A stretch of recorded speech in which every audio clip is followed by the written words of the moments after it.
Well, hi everybody, and welcome back to video number 5 in the overview series. We're introducing version 2.5 of Moodle to Humboldt State University.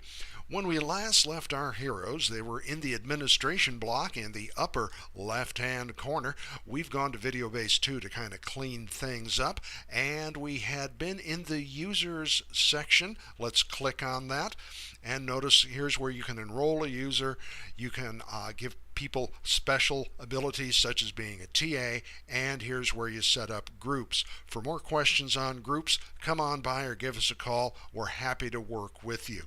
Let's close users and let's come to the next item, which is filters. This is really a one-trick pony.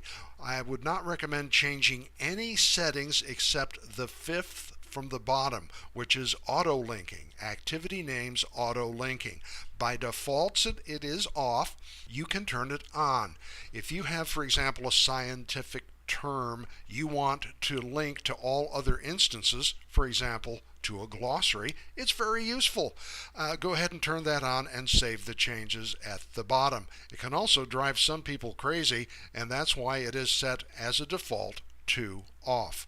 I'm going to leave it off and come back to the front page using my breadcrumbs and select video number 2. Grades, they get their whole series of video all to themselves.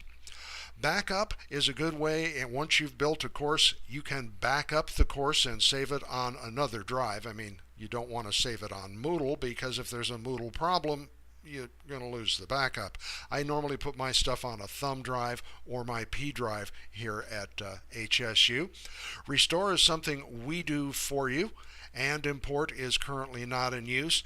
The one you really want to avoid is reset. If you click that, you're going to take whatever you've put in your course and set it back to kind of like this page looks, a bare, empty shell. I've been trying to get that deactivated, and we're still working on it.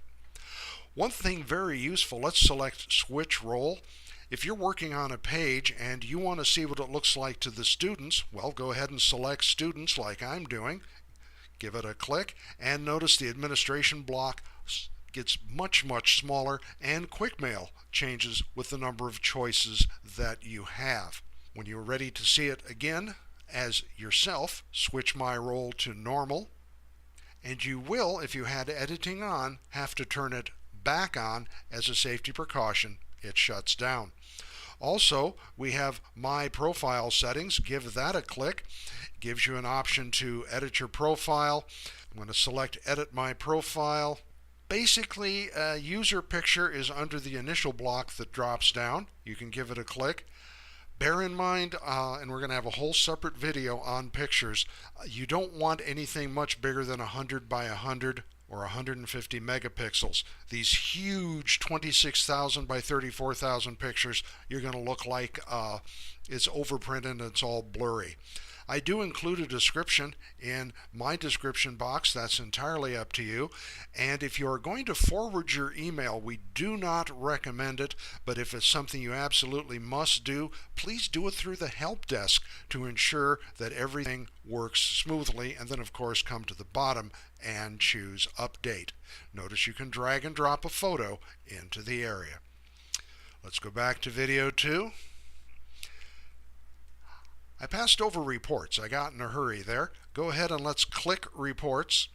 There's nothing in here to show you because this is a test course. As you use your class, bear in mind information such as activity, course participation will show up. Now I prefer Gizmo, which is the next box down, which updates daily participation, but it's certainly there for you to use, and we wouldn't say not to.